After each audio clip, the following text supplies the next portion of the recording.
గురు బ్రహ్మా గురు విష్ణు గురుదేవో మహేశ్వరః. గురు సాక్షాత్ పరబ్రహ్మ తస్మై శ్రీ గురవే నమః. బృహద్వాసిష్ట సిద్ధాంతం పూర్ణబోధోపదేశికం వెంకటేశ్వర యోగీంద్రం సద్గురుభ్యో నమో నమః. ఆత్మానాత్మ అతీతమనిశం కేవలాత్మోపదేశికం వేముల రామయార్య యోగీంద్రం సద్గురుభ్యో నమో నమః. క్షరాక్షరమతీతం చ అచల పూర్ణోపదేశిక పూర్ణానంద పులయార్య సద్గురుభ్యో నమో నమః. అస్మద్గురు సమారంభం కృష్ణ సాందీప మధ్యమాం ఓంకారపీఠ పర్యంతం వందే గురు పరంపరం. గురు పరంపరముకు జై. ఉండి ఏమి భోగమో గురుదూషకుండేమీ లేక దుఃఖము. ఉండి ఏమి గురుని నండబాయక తాను చెండి మాయను వేగా చెంచాల మిడకున్నా. ఉండి ఏమి భోగము గురుదూషకుండేమీ లేక దుఃఖము. గండి లోపల సోహముండే దానికి లయముయుండే పూర్ణము నిరుగకుండా ఉండిన వాడే బండ. రంధ్రముల గల్ల కుండ కుంకము లేని ముండ గెలుపును లేని జెండా ఎండిన పూలదండ. ఉండి ఏమి భోగము గురుదూషకుండేమీ లేక దుఃఖము. నేను నీవను మాట నానుగాగని మూఢమేను తానై ఆశమాన కుండిన వాని మాట. ధనమును లేని కోట రాగము లేని పాట ఫలములు లేని తోట సత్యము లేని మాట. ఉండి ఏమి భోగము గురుదూషకుండేమీ లేక దుఃఖము. దేహము లోపల దేహిని గనుగోని దేహి దేహముగాని దేవుణ్ణెరుగని వాని మేలు. దండన లేని యాలు వాసన లేని పూలు అర్థము గ్రాని వ్రాలు షండును గోరు స్త్రీలు. ఉండి ఏమి భోగము గురుదూషకుండేమీ లేక దుఃఖము. పంచబంధము కర్మ దృంచి అచలము ముందుగాంచి గురువరు సేవ పుంచి చేయని వాని జాడ.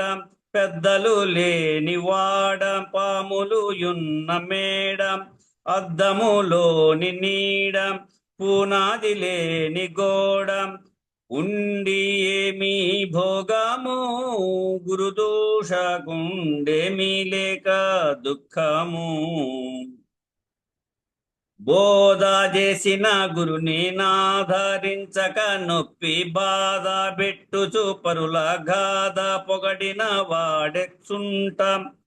వాగని పెద్ద గంట జలములు లేని గుంట గాడ్పుల తోటి జంట లోబికి పండే పంట. ఉండి ఏమి భోగము గురుదూషకుండేమీ లేక దుఃఖము. ఎన్నాగ తరమౌనేయున్న దేశికేంద్రు. ఎన్నాగ తరమౌనే ఉన్న దేశికేంద్రు కన్న భూమానందుడన్న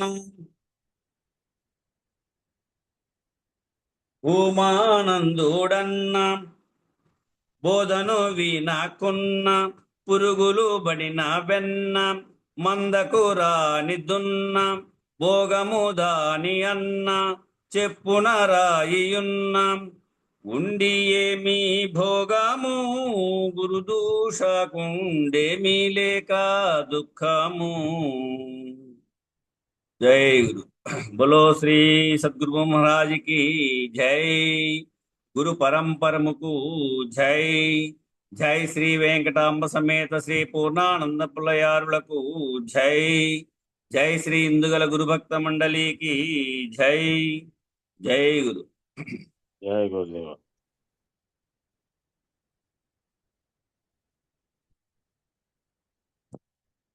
జై గురు. అందరికీ జై గురు. గురు పరంపరముకు జై. ఇక మొదటివైనటువంటి సభా విజ్ఞాపన అయిపోయింది. తర్వాత గురు శిష్య అన్యోన్య దర్శనం కూడా అయిపోయింది. ఇప్పుడు అచల లక్షణం. ఇక్కడి నుంచి సిద్ధాంతం యొక్క ఆ సిద్ధాంతం ప్రత్యేకంగా తయారు చేయడానికి కారణం ఏమిటి, ఆ వాటిలో ఉండేటువంటి అన్నిటినీ బాగా విచారణ జరుపుతారు. మళ్ళీ ఆధునిక పద్ధతిలో ఏదైతే దీన్ని విశ్లేషించారో వీళ్ళు అది కూడా వస్తుంది. కాబట్టి పూర్తిగా దీనిపైన దృష్టి పెట్టినారని నా మనవి. అట్లా వినుకుంటూ వస్తే వింటున్నటువంటి వారు ఇంకా ఇంతకుముందు ఇదే కందార్థాలకు వేరువేరు భావార్థాలను మనం ఆల్రెడీ చదివాం. ఇందులో వీళ్ళు ఇంకా ఎక్కువ విస్తృతంగా పోయినారు. మళ్ళీ సైన్స్తోనూ ఆధునిక పద్ధతులతో కూడా పోల్చుకున్నారు. కాబట్టి జాగ్రత్తగా వినాల్సిందిగా మనవి. 32వ కందార్థం చదువన్నా. అందరికీ జై గురుదేవ. 32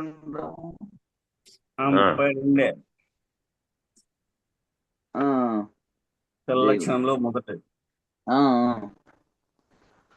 పుట్టుట గిట్టుట లేకను పుట్టే గిట్టేటి ఎరుక పోడి మెరుగక చట్టువల కదలకుండును బట్ట బయలు ఇట్టిదెరిగి భావింపాదగును ఎరుక లేక సేవింపాదగును వట్టి ఆశల చేత పట్టుబడకను ఈ గుట్టు దేశికు నోట గట్టిగా తెలుసుక భావింపదగును ఎరుక లేక సేవింపదగును. జై గురు. జై. ఓ శిష్య, పుట్టుట గిట్టుట లేకను, పుట్టడము మళ్ళీ పోవడం, శరీరం ప్రాణం విడవడం అంటారనుకోండి. ఈ రెండు చర్యలు ఆ గిట్టుట లేకుండా పుట్టే గిట్టేటి ఎరుక యొక్క జాడ నెరుగక ఈ పుడుతున్నాము పోతున్నాము అనేటువంటి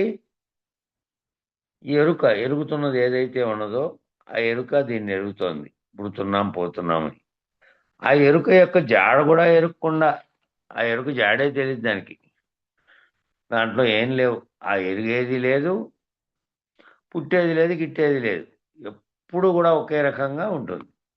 చట్టు వలె కదలక ఉండునట్టిది. చట్టు వలె కదలకుండా, చట్టు కదలకుండా గట్టిగా ఉంటుంది.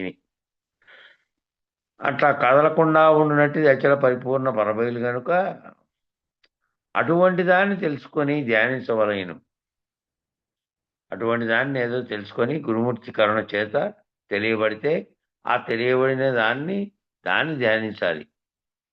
దాన్నే లక్ష్యంగా పెట్టుకోవాలి, దాన్నే భావనలో పెట్టుకోవాలి. దాన్నే నిద్ర వచ్చే వరకు నీవు వచ్చే వరకు అని అన్నారు. ఎందుకంటే ఎప్పుడు వ్యవహారిక ప్రపంచం కళ్ళ ముందరే ఉంటుంది కాబట్టి ఎప్పుడు కూడా దాన్నే గుర్తులో పెట్టుకోవాలి. ఏం పని వ్యవహారం చేస్తున్నప్పటికీ ఉన్నది అదే. కాబట్టి పుట్టి చచ్చే ఎరుక లేకుండా సేవించవలను. పుట్టి చచ్చే ఎరుక, ఆ ఎరుక ఉందనుకో, నేను పుడుతున్నాను, నేను చేస్తున్నాను, నేను వ్యవహరిస్తున్నాను, ప్రపంచము నీ కంటి ముందు ఉంది కాబట్టి దాంతో అంతా జరుగుతున్నదంతా ఎరుకే. ఆ ఎరుకలో ఉండి మళ్ళీ జగత్ భ్రాంతి ఇతరత్రా ఉండేటువంటి బంధాలతో ఉండి దానికి సంబంధించిన తెలివితో ఉండకుండా సేవించాలి అంటున్నాడు. అదే సేవించడం అంటే. గురువాక్యం ఏదైతే ఉన్నదో దాన్నే మననంలో పెట్టుకొని తాను లేకుండా ఉండాలి. అదే సేవ. ఈ మొదటి సేవించినవన్నీ గురువు 4 రకాల శుశ్రూషలు అని చెప్పిన దాంట్లో ఆఖరి దాంట్లో చెప్పినటువంటి శుశ్రూష గురువు యొక్క వాక్యాన్ని దృష్టిలో మనసులో పెట్టుకొని సేవించే సేవ అది. అట్లా ఎరుక లేకుండా సేవించవలను. ఒట్టి ఆశల చేత పట్టుబడక ఈ గుట్టు దేశికి నోట గట్టిగా తెలుసుకోవాలని భావము. ఒట్టి ఆశల చేత పట్టుబడతాం. ఇవన్నీ వ్యవహారంలోకి వచ్చిన కాసేపు పోయిన తర్వాత ఏమున్నాయో కోరికలు, దానికి సంబంధించినవి, నాకు సంబంధించిన పనులు, ఇతరత్ర శరీరం అనేది ఉంది కాబట్టి దాని పోషణార్థం వేరు వృత్తులు చేస్తున్నప్పటికీ కూడా అది నీ బాధ్యతగా నువ్వు నిర్వర్తిస్తూ దాని మీద కర్త కూడా లేకుండా ఉన్నటువంటి, దాని ఫలితం ఎలాగైనా ఉండని, దాని ఫలితం మీద ఆశ కానీ ఇతరత్ర ఆశలు కానీ, ఆశలే లేవనుకోండి. ఎందుకంటే ఈ వ్యవహారం అంతా వ్యవహారం చేసింది. ఈ ఎరుక అనే తెలివితోనే సర్వ వ్యవహారాన్ని చేసింది. కానీ శరీరం అనేది వచ్చినప్పుడు దాంట్లోనే ఉన్నటువంటి ఈ గుర్తెరిగే మూలం లేకుండానే వచ్చినటువంటి గుర్తెరిగే చైతన్యం ఉంటేనే అది పనిచేస్తోంది. దానిని కనుక విరమింపజేసుకుంటే ఈ శరీరము శరీరపరంగా ఏర్పడే వాటి పనులను అది చేస్తోంది పనిముట్టులాగా. దానికి అధిష్టానంగా ఉన్నదేమో దీంతో జయిస్తోంది. కాబట్టి ఈ ఒట్టి ఆశలన్నీ లేవు. నీ పుట్టుకతో మొదలైనటువంటి ఈ కళ నీ ఉన్నంత కాలం జరుగుతూ ఉంటుంది ఈ కళ. కాబట్టి శరీరంలో కళ ఎప్పుడైనా ఆ జరుగుతున్న దాన్ని అంతటినీ కలగా భావించి గురుమూర్తి కరుణ చేత కనుక ఈ ఒట్టి ఆశల చేత దాంట్లోకి చిక్కుకోకుండా ఆ గుట్టు దేశకు నోట గట్టిగా తెలుసుకోమంటున్నాడు. ఆ గుట్టు ఏమిటంటే ఆయన ఏ 3 మంత్రాలు ఇచ్చాడో వాటి యొక్క ఆ 3 మంత్రాల రహస్యాన్ని తెలుసుకొని దాని భావాన్ని గుర్తెరిగితే ఆ భావంలో నువ్వు ఉండగలిగితే అయిపోయి. ఇంకా ఆ ఆశల చేత నువ్వు పట్టుబడవు. ఆ ఆశలన్నీ ఏర్పడవు. జరుగుతున్న వ్యవహారం అంతటి ఇది పోతుంది కాబట్టి ఇది పోయే దాంట్లో వచ్చింది పోయింది అనే 2 భావాలు కూడా, వచ్చినది పోయినది అనేది కూడా ఈ ఎరుక చేత నేను అనుకుంటూ ఉన్నాను. నిజానికి పుట్టుక అనేది జరిగినప్పుడు ఇప్పటి వరకు జరుగుతున్నది లేని ఎరుకలో జరుగుతున్న కళ. అట్లా గట్టిగా తెలుసుకోవాలి గురువు చేత అని అంటున్నాడు. పుట్టుడి గిట్టుడు లేఖను మనందరం సాధారణంగా దేహదారులమైనట్టు వారం కాబట్టి దేహదారులకెల్లా ఒక పేరుంది. అందరము శరీరాన్ని ధరించిన వాళ్ళమే కదా పుట్టి. కాబట్టి దానికి ఒక పేరు ఉందట. కలవు అన్నగత ప్రాణ. 84 లక్షల జీవరాశుల్లో కూడా దేహదారులైనటువంటి దానిలన్నిటికీ ఒక చీమ కంటే చిన్నది బ్యాక్టీరియా. అక్కడి నుంచి మొదలు పెట్టుకుంటే ఈ సర్వజీవులకు 84 లక్షల జీవరాశులకు, 84 లక్షల జీవరాశులు అంటే రకాలు.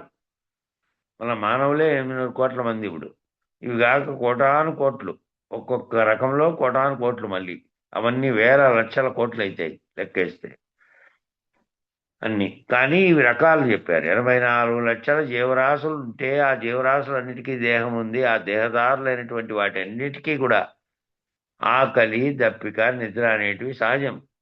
అన్నిట్లోనూ ఉన్నాయి. ఆ బ్యాక్టీరియా దగ్గర నుంచి మహా తిమింగళాలైనటువంటి దానిల వరకు దేహాన్ని ధరించిన ప్రతిదానికి కూడా ఆకలి, దప్పిక, నిద్ర అనేటివి అన్నీ ఉన్నాయి. అవి ఉన్నాయి వాటికి. వీటికి పుట్టుట గిట్టుట అన్నవి కూడా సహజమే. శరీరం ధరించిన వాటన్నిటికీ శరీరం ధరించినందువల్లే పుట్టాయి. పుట్టి మళ్ళా పోతుంది. ఇవన్నీ సహజంగా ఉంది. పోతున్నటువంటిది ఏంది? శరీరమే. పుడుతున్న శరీరమే. దాంట్లో గుర్తెరిగే ఎరుకగా ఉన్నది కనుక రైతపరచుకోకుండా ఉంటే అది మళ్ళీ చేసిన కర్మల ఫలితాన్ని ఎత్తుక్కుంటూ ఉపాధులు ధరించుకుంటూనే పోతుంటుంది జన్మలెత్తి. కాబట్టి దాన్ని తొలగించుకోవడానికే కదా గురుమూర్తి దగ్గర చేరిండేది. అయితే వీటిలో విచారింపదగినవి ఏముందండి?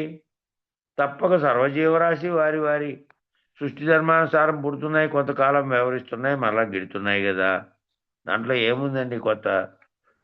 విచారించేది ఏముంది? అన్నీ అట్లే పుడుతున్నాయి సర్వజీవరాశి. మళ్ళా వాడి ధర్మం ఏ జీవి దాని శరీర ధర్మానుసారం జీవిస్తోంది, మళ్ళా కొంతకాలం ఉంటుంది, మళ్ళా కొంతకాలానికి నశిస్తోంది. ఇందులో విచారించదగినది ఏమున్నదని ఆలోచిస్తే అసలు ఈ పుట్టడం గిట్టడం మనిషికి మిగతా జీవరాశులకు సమానమే కదా.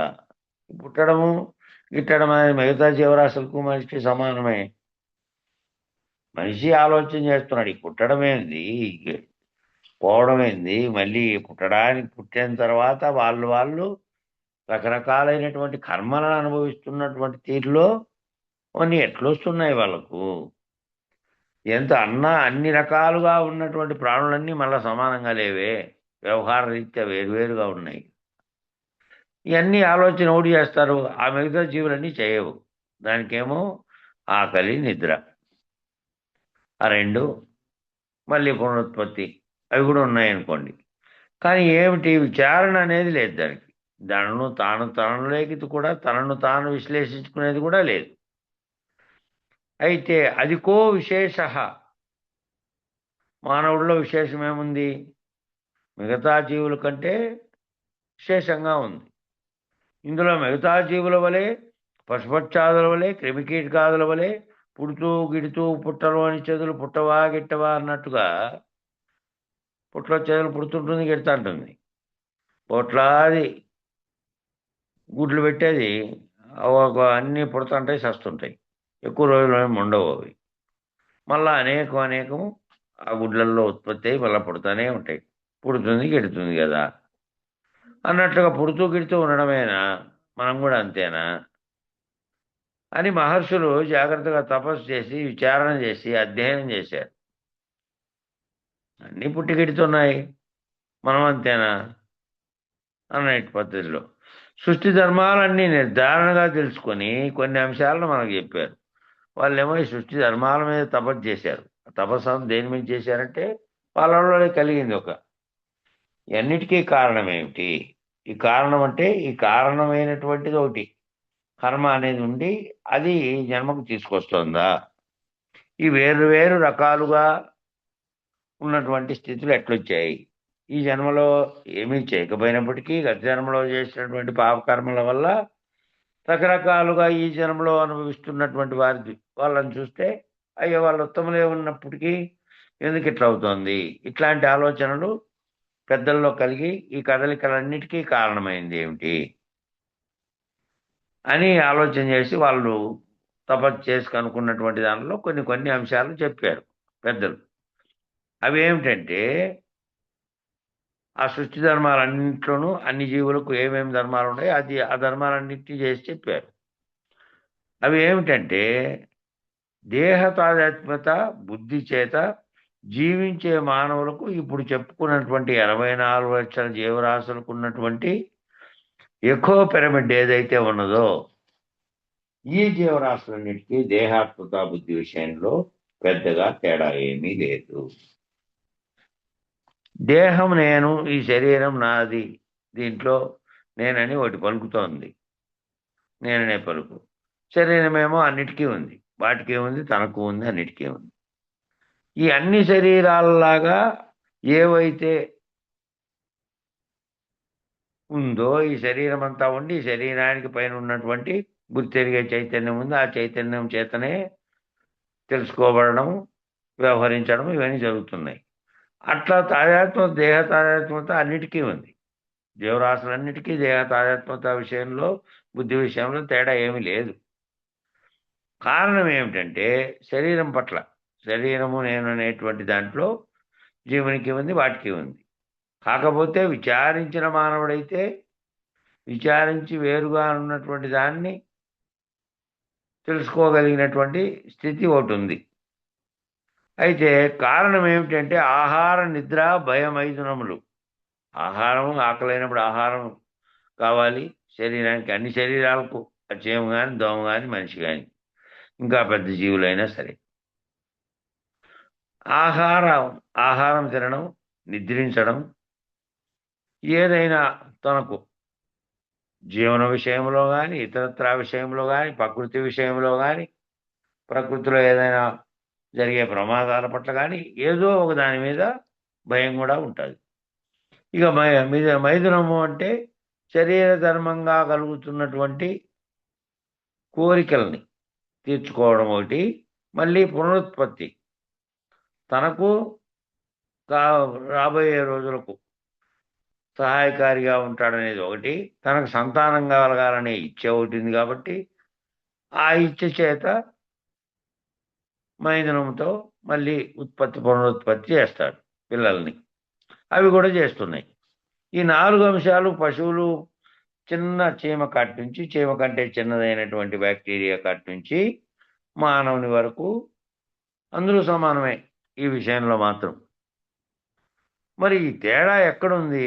ఎక్కడ తేడా ఉందట అంటే అదికో విశేష ఏమిటంటే వివేకం ఒక్కటే పశువులకి మానవులకి తేడా.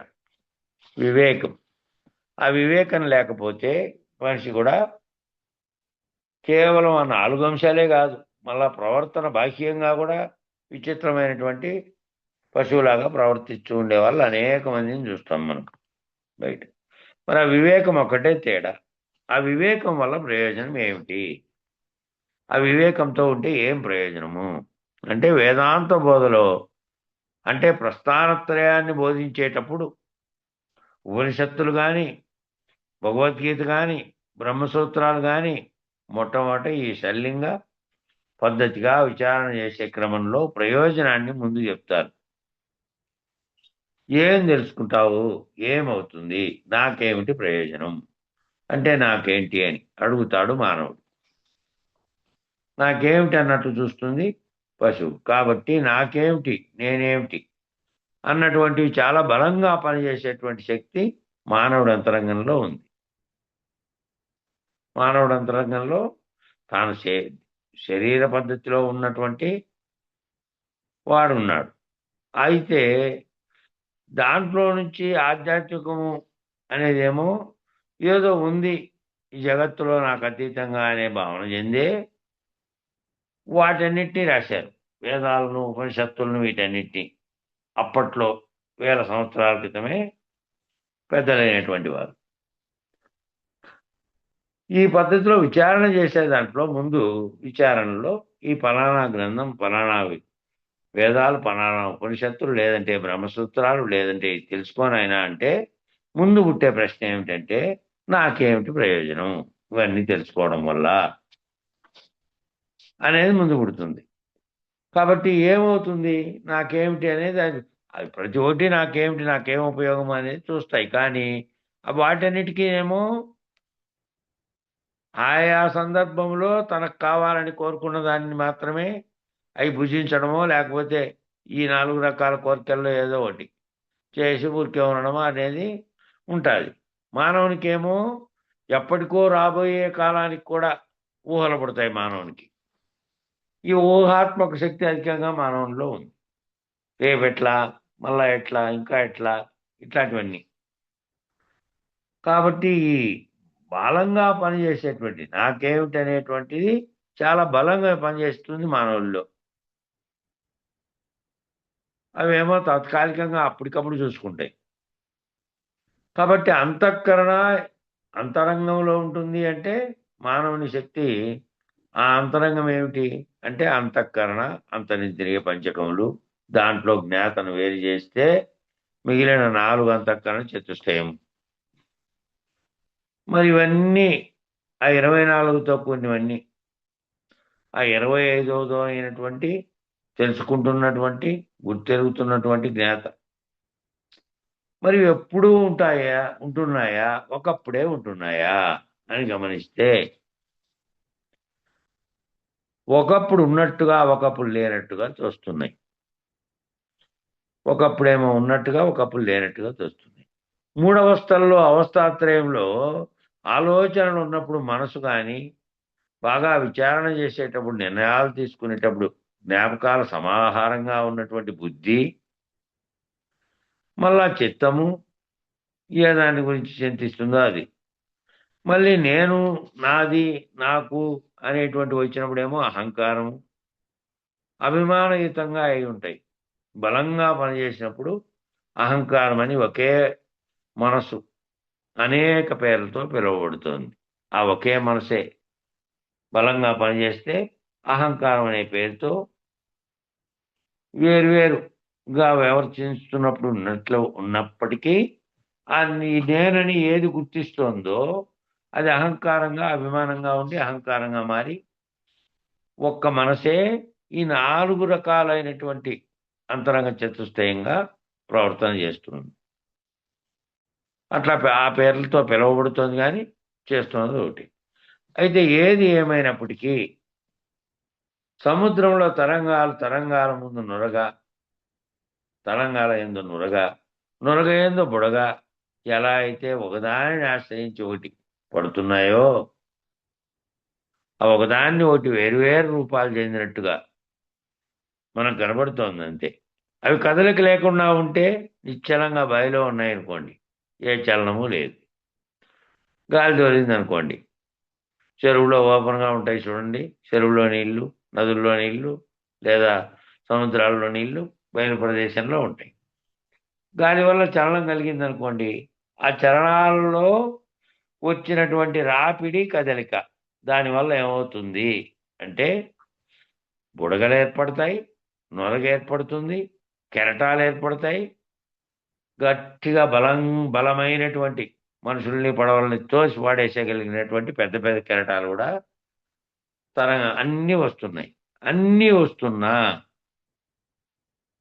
అన్ని దాంట్లో నుంచి వేరువేరు రూపాల్లో వస్తున్నా బుడగ ఎలా అయితే ఒక దానిని ఆశ్రయించి ఒకటి పుడుతున్నాయో, సముద్రమన్నా, తరంగమన్నా, బుద్భుదమన్నా, నొరగన్నా, ఏమన్నా కూడా దాని అసలు రూపం ఏమిటంటే నీళ్ళే. వేరువేరు రూపాలకు వేరువేరు పేర్లు పెట్టుకున్నాం మనం. అసలు రూపం ఏమిటయ్యా అంటే అంతా జలమే. మరి సాగరమన్నా, అలలన్నా, అలల మీద నొరగన్నా, నురుగులో ఉన్నటువంటి బుడగన్నా అన్నీ సముద్రమే. తత్కాలవత్ తత్కాలవత్ ఆ సమయం మాత్రమే. ఆ బుడగ ఉన్నంతసేపు బుడగా అంటున్నాం దాన్ని, నీటిలో బుడగ. ఆ తత్కాలంగా తోచింది ఉన్నట్లుగా ఆభాసగా తోస్తున్నాయి అవన్నీ. సత్యానికి సాగర గర్భంలో తరంగం లేదు, బుద్ధిబుధము లేదు. నిజం చెప్పాలంటే సాగర గర్భంలో ఏ తరంగము లేదు, ఏ బుడగలు లేవు.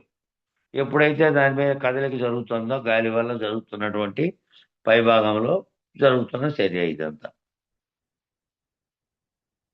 కాబట్టి కొన్ని శక్తుల యొక్క సంధి సమయంలో కానీ, కొన్ని శక్తుల యొక్క ఆకర్షణ వికర్షణ బలాల మధ్యలో కానీ అవి ఉత్పన్నం అవుతున్నాయి. ఆ ఉత్పన్నం కలగడానికి కారణం ఏమిటి? కొన్ని శక్తులు, గాలి అనే శక్తి వచ్చి దాని మీద పనిచేసింది. ఆ వేగానికి, ఆ గాలి యొక్క కదిలించిన దానికి అలలు రాపిడి జరిగి అందులో నుంచి పుట్టివే అవన్నీ అట్లా ఉత్పన్నం అవుతున్నాయి మధ్యలో.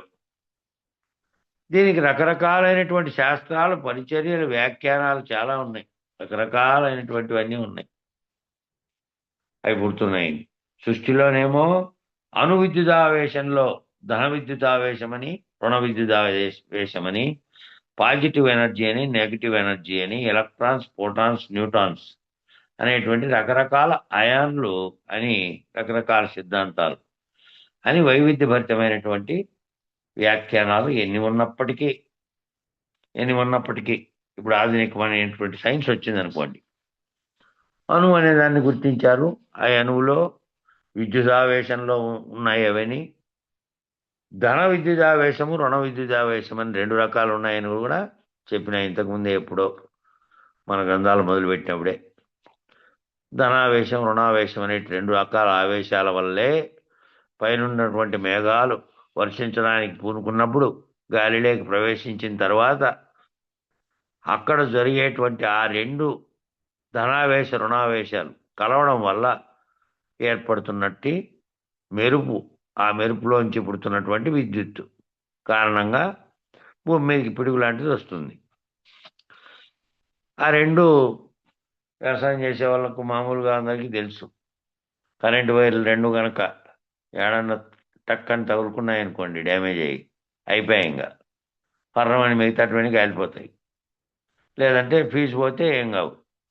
కాబట్టి ఈ మంట, ఆ ఫీజులో పుట్టే మంట కూడా అట్లాంటిదే, ఆ మెరుపు లాంటిది. కాబట్టి ఆ దానిలో ఏమైంది అంటే విద్యుదావేశం అనేది ఉంది. పాజిటివ్ ఎనర్జీ, నెగిటివ్ ఎనర్జీ, వ్యతిరేక శక్తి, అనుకూల శక్తి రెండు ఉన్నాయి దాంట్లో. పాజిటివ్ ఎనర్జీ అంటే అనుకూల శక్తి, నెగిటివ్ ఎనర్జీ అంటే వ్యతిరేక శక్తి అని ఎలక్ట్రాన్లు, ప్రోటాన్లు, న్యూట్రాన్లు అని రకరకాలుగా విభజన జరిగింది. ఈ విభజనంతో సైన్స్లో ఇప్పుడు జరిగినప్పటికీ ఈ మూలమైనటువంటి కణ విభజన లాంటివి ఎప్పుడో చేశారు కొంతమంది. ఈ కణాల యొక్క విభజన అనేది అన్నిల గురించి చాలామంది భారతదేశంలో కూడా కొన్ని వేల ఏళ్ల క్రితమే కొంతమంది, ఆర్యభట్ట లాంటి వాళ్ళు, భాస్కరుడు లాంటి వాళ్ళు ఈ భూమి యొక్క ఖగోళాన్ని గురించి, భూమిని గురించి విచారణ చేశారు వాళ్ళు అప్పటికే. కాబట్టి ఇవన్నీ, వీటన్నిటి విభజన జరిగినప్పటికీ వాటి యొక్క శక్తుల యొక్క ఆకర్షణ వికర్షణలో రకరకాలైనటువంటి చలనాలు ఏర్పడుతున్నాయి. ఈ చలనాలు కలగడానికి కారణం ఏమిటి అంటే వాటిలో కలిగే ఆకర్షణ వికర్షణ, ఈ రెండే చర్యలు. ఆ రెండు చర్యల వల్ల భూమి తిరుగుతోంది. తిరగడానికి కారణమైనటువంటి ఆకర్షణ శక్తి ఎక్కడి నుంచి వస్తుంది? సూర్యుని నుంచి వెలువడేటువంటి కాంతిలో ఉన్నటువంటి అయస్కాంత చర్యల వల్ల తిరుగుతోంది. దీని నుంచి వస్తున్నటువంటి అయస్కాంత చర్యల వల్ల దీని చుట్టూ తిరుగుతోంది చంద్రుడు. ఇది మళ్ళా భూమి ఏమో తన చుట్టూ తాను తిరిగి మళ్ళా సూర్యుని చుట్టూ తిరుగుతోంది. ఈ చలనాలన్నిటికీ కారణమైనటువంటివి ఏర్పడుతున్నాయి. కాబట్టి సరే, ఇవన్నీ ఎన్ని ఏర్పడినప్పటికీ ఒక దేహంలో, ఒక పెద్ద ల్యాబొరేటరీలో ఎన్నో రసాయనిక చర్యలు జరుగుతున్నప్పటికీ, సుఖదుఖాది ద్వంద్వాలు తోస్తున్నప్పటికీ, శీతోష్ణ స్థితిలో వస్తున్నప్పటికీ, రాగద్వేషములు, అహంత మమంతలు తోస్తున్నప్పటికీ, అభిమానములు తోస్తున్నప్పటికీ, తోచుకాలమునందే కలవు కానీ శేషమునందు లేవు అనేది జీవిత సత్యం. ఇన్ని రకాలు జరుగుతున్నప్పటికీ ఆ ల్యాబొరేటరీలో అనేక రకాలైనటువంటి రసాయనాలన్నీ కలిపి వాటిలో ఏర్పడే చర్య ప్రతిచర్యలను బట్టి ఏవేవో తయారు చేస్తూ ఉన్నారు. వస్తు జగత్తులో ఉత్పత్తి అవుతున్నాయి అవి. ఏ చర్య చేస్తే ఏం జరుగుతుందో పరిశీలించబట్టే ఏ చర్యకు విరుగుడుగా ఏం మందు తయారు చేయాలో మందులు కూడా తయారవుతున్నాయి, వస్తువులు కూడా అలాగే తయారవుతూ ఉన్నాయి. కానీ ఇన్ని రకాలైనటువంటి సుఖదుఖములు, శీతోష్ణ స్థితి, కొన్నాళ్ళు శీతలం, కొన్నాళ్ళు ఉష్ణం, కొన్నాళ్ళు సుఖం, కొన్నాళ్ళు దుఃఖం, కొన్నాళ్ళు ఆనందం, కొన్నాళ్ళు బాధలు, మళ్ళా రాగద్వేషాలు, కొన్నాళ్ళు విపరీతమైనటువంటి మోహం, కొన్నాళ్ళేమో వ్యతిరేకం, దానికి వ్యతిరేకంగా ఉన్నది ద్వేషం. ఈ అహంత మమంతలు, నేనన్నటువంటిది, మేమన్నటువంటిది, వారన్నటువంటిది, ఈ వ్యతిరేకంగా ఉన్నటువంటి అన్నీ కూడా, ఈ అభిమానములు ఇవన్నిటికీ తోస్తా ఉన్నప్పటికీ తోచుకాలమునందే గలవు కానీ శేషమందు లేవనేది జీవిత సత్యం. ఆ తోస్తున్నటువంటి వాడు ఏదైతే దాని మీద దృష్టి పెట్టి తోస్తుందో ఆ తోస్తున్న కాలంలోనే తోస్తున్నాయి. మిగతాదప్పుడు గాఢ నిద్రలో ఉన్నప్పుడు ఇవన్నీ ఎక్కడున్నాయో, ఏమైందో తెలియదు. మూర్ఛ వచ్చినప్పుడు ఏమైందో తెలియదు. కాబట్టి అది జీవిత సత్యం. ఈ తోస్తా అంటేనే నీ నేననేది ఉండి గుర్తించగలిగే ఎరుక ఉంటేనే అవి తోస్తాయి, లేకపోతే అవి తోచవు. ఇంకా పేరా నుంచి చదవప్ప వెంకటదాసు. కాబట్టి అది నిలకడ మీద అనే దాని నుంచి కాబట్టి ఇది నిలకడ మీద గమనించడమే ధ్యానం. ఇది నిలకడ మీద గమనించడమే ధ్యానం. ధ్యానం అని ఎన్ని పద్ధతులుగా బోధించబడినా నీవు సాక్షిగా నిలకడ చెంది నాటకదీప ప్రకరణములో బోధించబడినటువంటి రీతిగా అది సీతారామాంజనేయ సంవాద పద్ధతిగా గాని, వేదాంత పంచదశి, వేదాంత పంచవింశతి పద్ధతిగా గాని, యోగ వాసిష్టం పద్ధతిగా గాని ఇలా చాలా చోట్ల ఈ నాటక దీప ప్రకరణం వాడబడుతుంది. కాబట్టి ఇది నిలకడ మీద గమనించడమే ధ్యానం. ఎట్లా ధ్యానము అంటే, ధ్యానం అని ఎన్ని పద్ధతులుగా బోధించబడినా నీవు ఎట్లుండాలా? సాక్షిగా నిలకడగా చెందిన నాటక దీప ప్రకరణము వలె. ఒక ఆయన నెత్తి మీద దీపం పెట్టుకొని, ఒక కుంపటి పెట్టుకొని కుంపటిలో దీపం పెట్టుకో ఉంటుంది. ఆ దీపము మీద ఎట్లయితే ఆయన నాటకం ఆడుతూ దీపం మీద దృష్టి ఎట్లా కలిగి ఉంటుందో, నా తల మీద ఇది ఫలానాది ఉంది, ఇది కింద పడుకోకుండా నాటకం ఆడాలనేటువంటి దృష్టి ఆమెకు ఎట్లయితే కలిగి ఉందో, అట్లా సాక్షిగా నిలకడ చెంది నాటక దీప ప్రకరణములు వలె నాటక దీప ప్రకరణములో బోధించబడినటువంటి రీతిగా అది ఎట్లా సీతారామాంజనేయ సంవాద పద్ధతిగా గాని, వేదాంత పంచదశి పద్ధతిగా గాని, వేదాంత పంచవింశతి అంటే ఈ 25 తత్వాల విచారణ. ఈ 25 తత్వాల విచారణమే వేదాంతం. ఇట్లా వేదాంత పద్ధతిగా గాని, యోగ వాసిష్టం పద్ధతిగా గాని ఇలా చాలా చోట్ల ఈ నాటక దీప ప్రకరణం వాడబడతా ఉంది. ఇటువంటి గ్రంథాలలో ఈ వేదాంత నాటక అంటే దీప ప్రకరణం వాడబడతా ఉంది. ఈ ఉదాహరణ ఇటువంటి గ్రంథాలలో కూడా వాడబడతా ఉంది అని తెలియపరుస్తా ఉన్నారు. తర్వాత అంటే అర్థం ఏమిటంటే, నాటకశాలలో నాటకం జరుగుతోంది, నాటకశాలలోనేమో నాటకం జరుగుతూ ఉంది. అనేక పాత్రలు, రకరకాల హావభావాలు వ్యక్తీకరిస్తాయి. అరిషడ్వర్గాలు, ద్వంద్వ ప్రవృత్తుల, పాత్రోచిత ధర్మాల నటన, నామరూప క్రియల ద్వారా వ్యవహరించినట్లు కనబడతా ఉంది. అనేకమైనటువంటి చిత్ర విచిత్ర వ్యవహారాలన్నీ జరుగుతూ ఉన్నాయి. ఆ నాటకంలో రకరకాల హావభావాలు వ్యక్తీకరిస్తా ఉన్నాయి. అరిషడ్ వర్గాలు వ్యక్తీకరిస్తా ఉన్నాయి. అక్కడ కామ, క్రోధ, లోభ, మోహ, మద, మాత్సర్యమైనటువంటి అరిషడ్ వర్గాలు కూడా వ్యక్తీకరింపబడతా ఉన్నాయి. ద్వంద్వ ప్రవృత్తుల, పాత్రోచిత ధర్మాల అంటే రెండుగా ఏర్పడి కూడా తెలియబడతా ఉన్నాయి.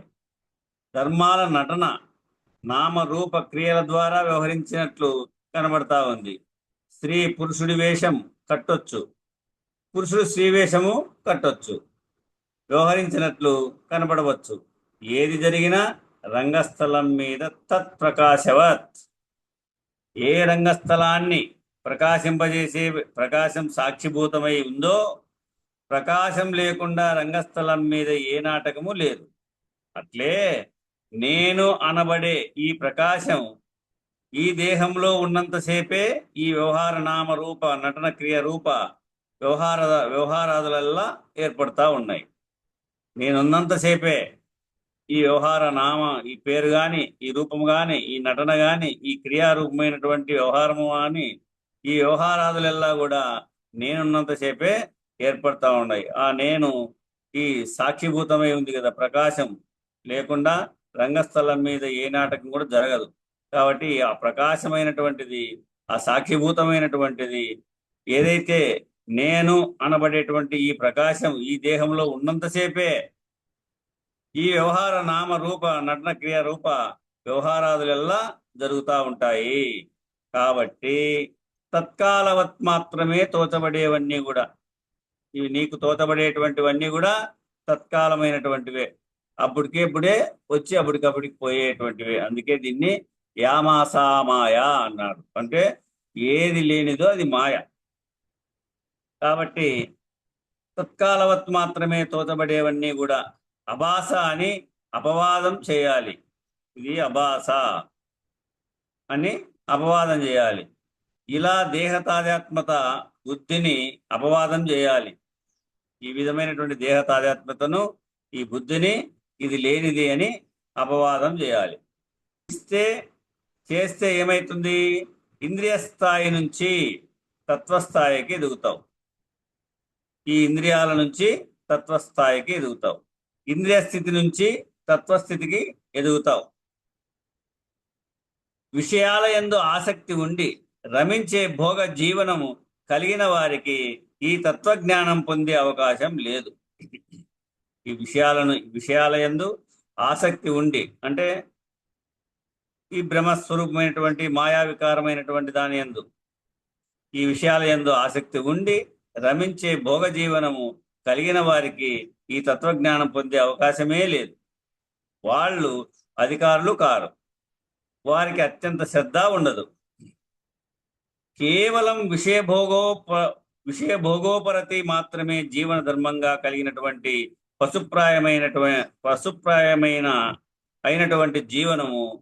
కాబట్టి ఏ ఇంద్రియము ఏది అడిగితే ఆయా విషయాలను అందిస్తూ ఆ విషయాలలో ఏర్పడుతున్నటువంటి సంవేదనలను సుఖదుఖాలుగా భ్రాంతి చెందుతూ పచ్చిమిరపకాయ బజ్జీ తింటున్నప్పుడు నాలుక సంతోషపడుతూ కళ్ళు ఏడుస్తూ ఉన్నప్పుడు మనస్సుకు ఆనందం కలిగింది అని చెప్పాలో లేదా దుఃఖం కలిగిందని చెప్పాలో తెలియని సందిగ్ధ అవస్థలో ఇతరులు అడిగితే అభిమానాన్ని తగ్గించుకునేటువంటి అవకాశం లేకుండా నేను ఆనందిస్తున్నానని బాగా దుఃఖిస్తూ చెప్పేటటువంటి విధానం ఏదైతే ఉందో ఇదంతా ఆయా ఇంద్రియ సంవేదనలను అభిమానయుతమైనటువంటి నిర్ణయ సరళికి జోడించి భ్రాంతిని గట్టిపరిచేటువంటి పద్ధతి. ఇట్లా అవిద్యామోహంను గట్టిపరిచే పద్ధతి. ఇలా ఉన్నంత వరకు పుట్టక గిట్టక తప్పదు. కాబట్టి ఏ ఇంద్రియము ఏది అడిగితే ఈ విషయాలలో పడి దాన్ని అందిస్తూ ఉంటాడు. ఈ శరీరంలో ఇంద్రియము మెదులుతుంది. మెదిలినప్పుడు ఏ ఇంద్రియము ఏది అడిగితే దాన్ని అందిస్తాడు. ఇప్పుడు ఉదాహరణకు ఆ విషయాలలో ఏర్పడుతున్నటువంటి సంవేదనలను సుఖదుఖాలుగా భ్రాంతి చెందుతూ ఇప్పుడు పచ్చిమిరపకాయ బజ్జీ తింటా ఉంటాడు. తినేటప్పుడు ఏమైంది? నాలుక సంతోషపడతా ఉంటుంది రుచిగా ఉందని. కళ్ళు ఏడుస్తూ ఉన్నప్పుడు అది కారం ఉంది, అప్పుడు కళ్ళలో నీళ్ళు వస్తాయి.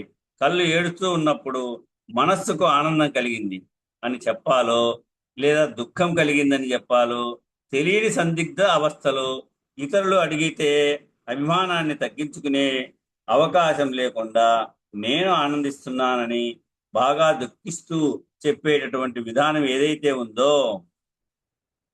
ఏం గొప్ప కళ్ళలో నీళ్ళు వస్తున్నాయి అంటే నేను ఆనందిస్తున్నాననేటువంటి భావంగా చెప్తాడు, దుఃఖిస్తూ చెప్తాడు. దుఃఖిస్తూ చెప్పేటటువంటి విధానం ఏదైతే ఉందో ఇదంతా ఆయా ఇంద్రియ సంవేదనలను అభిమానయుతమైనటువంటి నిర్ణయ సరళికి జోడించి భ్రాంతిని గట్టిపరిచేటువంటి పద్ధతి. అవిద్యామోహంను గట్టిపరిచే పద్ధతి ఇది. ఇలా ఉన్నంత వరకు పుట్టక గిట్టక తప్పదు.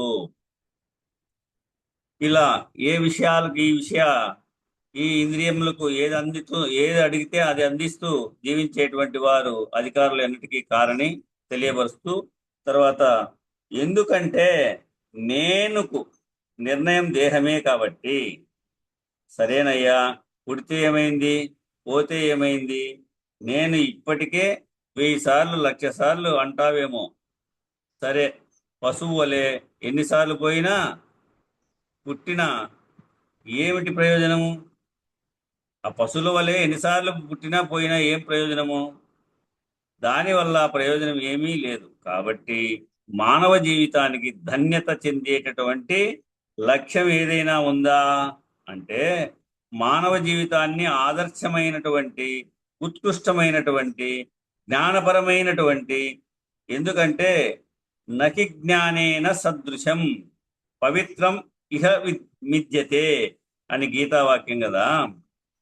జ్ఞానమును మించినటువంటి పవిత్రం ఇంకోటి లేదు ఈ సృష్టిలో.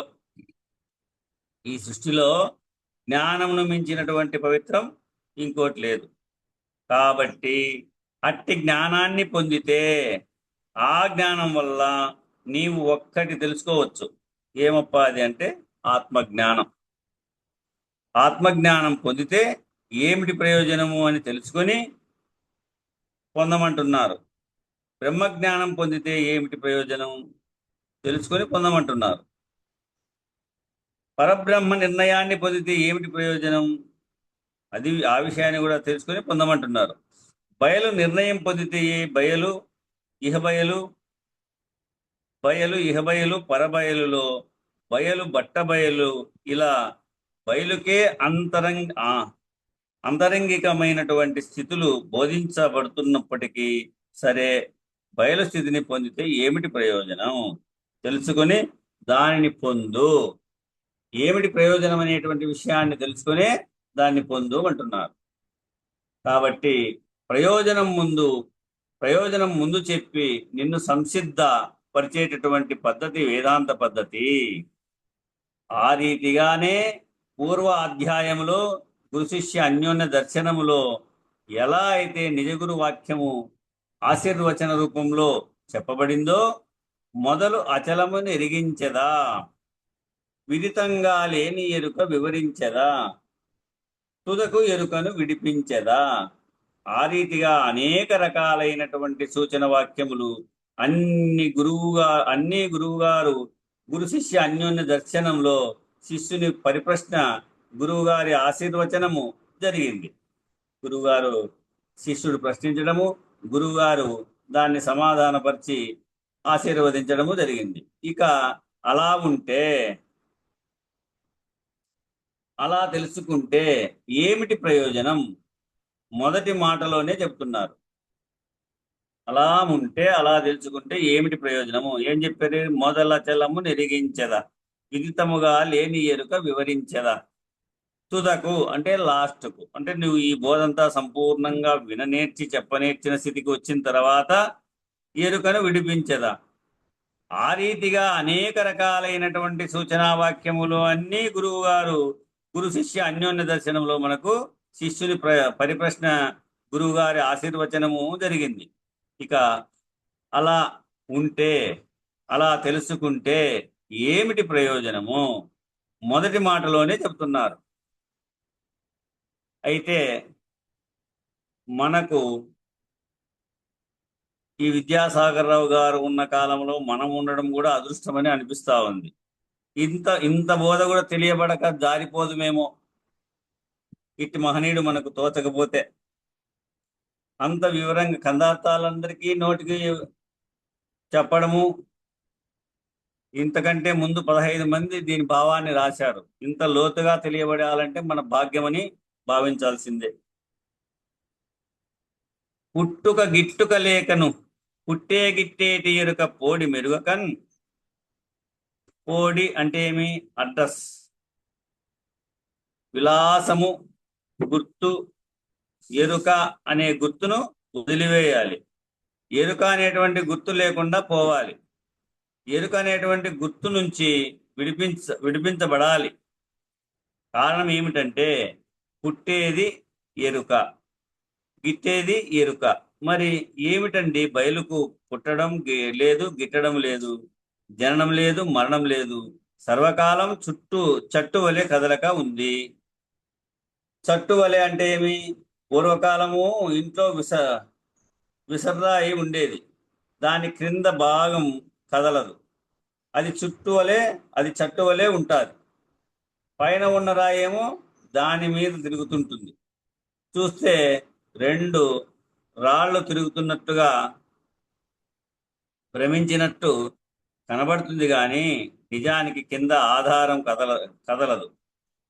దాని మీద ఉన్నటువంటి రాయి తిరుగుతూ ఉంటుంది. కాబట్టి అనంతంగా వ్యాపకంగా ఉన్నటువంటి అంతరిక్షము, వ్యోమము ములుగృచ్చ సందు లేక కదలక లేక అవకాశం లేక ఉంది. కదలక లేక అవకాశం లేక ఉంది. చట్టు వలె ఉన్నది. దాని మీద తిరుగుతూ, లేదా దాని లోపల తిరుగుతూ, లేదా ఎరుక అంతటా ములుగుర్చ సందు లేకుండా అంతరిక్షం వ్యోమం ఉంది కదా. కానీ అనంత విశ్వం అనేటటువంటి ఎరుక పుడుతుంది, గిడుతుంది. ఈ అంతరిక్షం, అనంత విశ్వం అనేటువంటి ఎరుక పుడుతుంది, గిడుతుంది.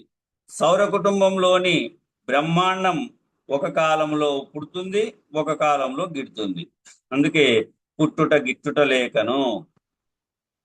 భూమి మీద ఉన్నటువంటి పంచభూతాలు ఒక కాలంలో పుడుతున్నాయి, ఒక కాలంలో గిడుతున్నాయి. ఎట్లా అంటే పంచభూతాత్మకమైనటువంటి సృష్టి స్థావర జంగమాత్మకమైనటువంటి అండజములు, స్వేదజములు, ఉద్భిజములు, జరాయుజములు అనేటటువంటి రీతిగా ఏర్పడుతూ నశిస్తున్నాయి. కాబట్టి వెష్టి దగ్గర నుంచి వెష్టి అనేటువంటి ఉనికి దగ్గర నుంచి అనంత విశ్వం వరకు వ్యాపకమై ఉన్నటువంటిదంతా కూడా నేను నేను అనబడేదంతా కూడా నేను శరీరం, నేను ఆత్మ, నేను పరబ్రహ్మ, నేను పరమాత్మ. ఈ నేనుతో చెప్పబడేవన్నీ కూడా అనంత విశ్వం. ఇవి నేను నేను అనేటువంటి ఏవైతే చెప్పబడతా ఉన్నాయో అదంతా కూడా అనంత విశ్వము. ఈ అనంత విశ్వం ఎరుక, దీనికి కాలమే అధిష్టానం. కాబట్టి అట్టి కాలాధిష్టానం నందు ఇవన్నీ ఏర్పడతా ఉన్నాయి. సంకల్పం వశాత్తు ఏర్పడుతున్నట్లు తోస్తున్నాయి, ఆభాసగా తోస్తున్నాయి. కాల ప్రమాణంలో కొన్ని ఎక్కువ కాలము ఉన్నట్లు కనబడతా ఉన్నాయి, కొన్ని తక్కువ కాలం ఉన్నట్లు కనబడతా ఉన్నాయి. ఎట్లా అంటే ఎరుకకున్నటువంటి ప్రాథమిక లక్షణం ఏమి? పుట్టుట, గిట్టుట. ఎరుకకుండేటువంటి ప్రాథమిక లక్షణం ఏమప్ప అంటే పుట్టుట, గిట్టుట. బయలుకున్న ప్రాథమిక లక్షణము పుట్టదు, గిట్టదు. సట్టు వలె కదలకుండును బట్ట బయలు. కమ్మరివాడి వద్ద ఒక దాఖలి ఉంటుంది. అనేక రకాల వస్తువులు ఆ దాగలి మీద కొట్టబడి తయారు చేస్తా ఉంటాడు. కమ్మరి కంసలాయన కొలిం ఉంటుంది. కొలిం దగ్గర ఒక డాకిల్ ఉంటుంది. ఆ ఇనపది ఒక పెద్దది ముద్ద మాదిరి ఉంటుంది. అది దాన్ని డాకలు అంటారు. మొద్దులో బిగించుకుంటారు. దాన్ని ముందర ముద్దు వేసుకొని మొద్దుకు అది పట్టేంత తొలి వేసుకొని దాన్ని బిగించుకుంటాడు. ఆ కమ్మరివాడి వద్ద ఒక దాఖలి ఉంటుంది. అనేక రకాల వస్తువులు ఆ దాఖలి మీద కొట్టబడి తయారు చేయబడతా ఉంటాయి. దాఖలి ఏమి మార్పు చెందదు. అది ఆ రీతిగానే బట్టబయలు చట్టు వలె కదలకుండా ఉంటుంది అని ఉదాహరణ తీసుకొచ్చాడు. మన పెద్దలు ఏం చెప్పారు? చట్టు అంటే బావి దొగితే, అక్కడ బావులు లేవులే కోస్తా ఏరియాలో. ఇక్కడ రాయలసీమలో బావులు దొగితే ఆ బావి ఒక 6 మట్లు 7 మట్లు దిగిన తర్వాత 6 ఆర్ల 36 అడుగులు, 7 ఆర్ల 42 అడుగులు అట్లా దిగిన తర్వాత ఇంకా కదలదు. బస్ సట్టుబడింది తప్ప ఇంకా కదలదు, ఇంకా తొగలేము అనే నిర్ణయం వస్తుంది. సట్టుబడింది అని అంటా ఉంటాం. ఆ చట్టు అనేటువంటి పదాన్ని మనకు మన పెద్దలు ఇగో ఇట్లా బావిలో కదా సట్టుబడితే ఎట్లా కదిలికోకుండా అయిపోయిందో అట్ట కదలకుండా అయిపోయింది అనేటువంటి ఉదాహరణ మిగతా పెద్దలు రాసినటువంటి తాత్పర్యాల్లోనూ మన పెద్దలు మనకు వివరించి చెప్పినటువంటి తాత్పర్యాల్లోనూ అదే విన్నాం. ఇట్టిది ఏది బావి తగిన తర్వాత బావిలోకి నీళ్లు వస్తాయి కదా, నీళ్లు కదులుతాయి కానీ చట్టు కదలదు. చట్టు ఎట్లా ఉండేది అట్లే ఉంటుంది. ఈ నీళ్లు ఒకసారి వస్తాయి, ఒకసారి లేకుండా ఎండిపోతుంది కూడా బావి. కానీ అప్పుడు పైన నీళ్లు మాత్రమే కదులుతాడే కానీ చట్టు ఏమి కదలలేదు కదా. ఆ రకంగా ఈ పరిపూర్ణ పరబ్రహ్మమునందు ఈ ఎరుక జగత్తులు వస్తాండాయి పోతాండాయి, కానీ పరిపూర్ణ పరబ్రహ్మం అట్లే ఉంది అనే దానికి నిదర్శన. ఎన్ని సంవత్సరాలు అది నీళ్ళలో నానినా కూడా కదలదు. అది ఎన్ని సంవత్సరాలు అది నీళ్ళలో నాని ఉంటుంది కానీ ఆ చట్టు మాత్రం కదలదు. పక్క దడి కూడా కదలదు. అది కొంతకాలానికి దడి కదిలితే కూడా దానికి కూడా దడి రాతి కట్టడంతో కట్టుకున్నారు పూర్వకాలం. ఇట్టిది ఎరిగి దగును. ఇట్టిది ఎరిగి భావింపదగును. మారుతున్న దాంట్లో మారని దాన్ని పెట్టేటటువంటి పద్ధతిగా మానవుడు వివేకాన్ని సంపాదించుకోవాలి. ఎట్లా అంటే బాల్య, యౌవన, కౌమార, వృద్ధాప్యములు శరీరమునికే గాని నాకు కాదు. ఇవన్నీ కూడా బాల్యం రావడం, తర్వాత యౌవనము రావడం, తర్వాత కౌమారం రావడం, వృద్ధాప్యము రావడం ఈ శరీరానికే గాని నాకు కాదు. ఈ విధంగా జాగ్రత్త స్వప్న సుషుప్తులు అంతఃకరణమునకే గాని నాకు కాదు. ఈ జాగ్రత్త అవస్థ గాని, స్వప్న అవస్థ గాని, సుషుప్త అవస్థ గాని ఈ అంతఃకరణమునకే గాని నాకు కాదు అనేటువంటి రీతిగా, ఆ రీతిగానే బట్టబయలు చట్టు వలె కదలక ఉంది. ఇట్టిది ఎదిగి భావింపదగును. మారుతున్నటువంటి దాంట్లో మారని దాన్ని గుర్తుపట్టేటటువంటి పద్ధతిగా మానవుడు వివేకాన్ని సంపాదించుకోవాలి. బాల్య, యౌవన, కౌమార, వృద్ధాప్యములు శరీరమునకే గాని నాకు కాదు. జాగ్రత్త స్వప్న సుషుప్తులు అంతఃకరణమునకే గాని నాకు కాదు అనే నిర్ణయాన్ని తెలియబడుతూ, తర్వాత షడూర్ములు, షడ్భావ వికారములు, అరిషడ్వర్గములు ఇంద్రియములకే గాని నాకు కాదు. ఈ షడూర్ములు అంటే ఆకలి దప్పికలు, శోకమోహములు, నేను మేనులు. ఆకలి దప్పికలు, శోకమోహము, జ్ఞాన మరణములు. ఆకలి దప్పికలు, శోకమోహములు, జ్ఞాన మరణములు. ఈ 6 షడ్భావ వికారములు అంటే అదే అస్థితే, జాయతే, పరిణమితే, ఉపస్థితే, వినశ్యతి అనేటువంటి 6 షడ్భావ వికారాలు. అంటే తల్లి గర్భములో పడినప్పటి నుంచి అంతిమ స్థితిలో ప్రాణ ప్రయాణ కాలం ఈ శరీరాన్ని విడిచిపోయేంత వరకు ఈ 6 వికారాలు ఏర్పడి ఉంటాయి. ఈ షడ్భావ వికారాలు. అరిషడ్వర్గములు అంటే కామ, క్రోధ, లోభ, మోహ, మద, మాత్సర్యములు. ఇవన్నీ కూడా ఇంద్రియములకే గాని నాకు కాదు. అంటే నేననేటువంటి ఆ చైతన్య ఆత్మ స్వరూపానివి కాదు. పంచకోశములు అన్నమయ, ప్రాణమయ, మనోమయ, విజ్ఞానమయ, ఆనందమయ. ఈ పంచకోశములు గాని, గుణత్రయములు గాని, 3 గుణములు, సాత్విక, రజో, తమో గుణాలు. ఈ 3 గుణాలు గాని, శరీరత్రయాలు, 3 శరీరాలు, స్థూల, సూక్ష్మ, కారణ, మహాకారణ శరీరాలు. స్థూల, సూక్ష్మ, కారణ ఈ 3. ఈ శరీరత్రయములు గాని, దేహత్రయము, దేహవాసన, లోకవాసన, శాస్త్రవాసన అనేటువంటి దేహత్రయాలు గాని, అవస్థాత్రయాలు, జాగ్రత్త, స్వప్న, సుషుప్తి. ఈ అవస్థాత్రయాలు అంటే ఈ 3 గాని, లోకత్రయాలు, భూలోక, భూర్లోక, సురలోక. ఈ లోకత్రయాలు గాని, తాపత్రయములు, తాపత్రయాలు 3. ఈ తాపత్రయాలు వ్యాధి రూపంలో ఏర్పడేటువంటివి.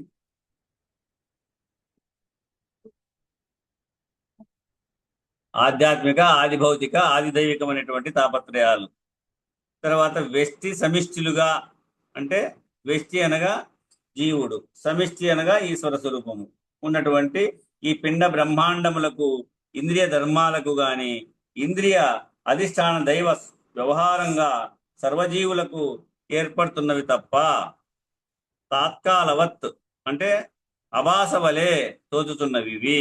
కానీ వాస్తవంగా కూటస్థుడు చట్టు వలె కదలక ఉన్నాడు. ఇవన్నీ కదిలినా, మెదిలినా, ఇవన్నీ తోచినా, ఇవన్నీ ఇంద్రియాలకు సమంజసమైనటువంటివే గాని ఆ చైతన్యమైనటువంటి ఆ కూటస్థ బ్రహ్మ చట్టు వలె కదలకుండా ఉన్నాడు.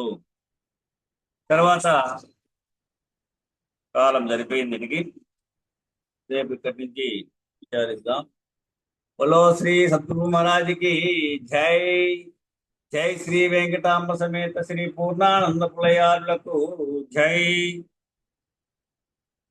జై శ్రీ ఇందుగల గురు భక్త మండలికి జై. జై గురు. మంగళం చెప్పండి. నేనే కదా మంగళం చెప్పాల్సింది. చెప్తా.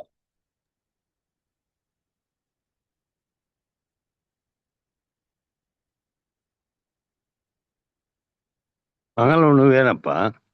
అవునా మంగళం. బుక్ తీసుకుంటాను.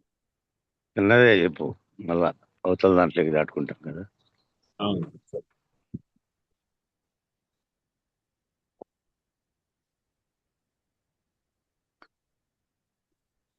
మంగళం శ్రీ గురుదేవాయ మహనీయ గుణాత్మనే సర్వలోక శరణ్యాయ సాధు రూపాయ మంగళం. ఓం శాంతి శాంతి శాంతి. జై గురు.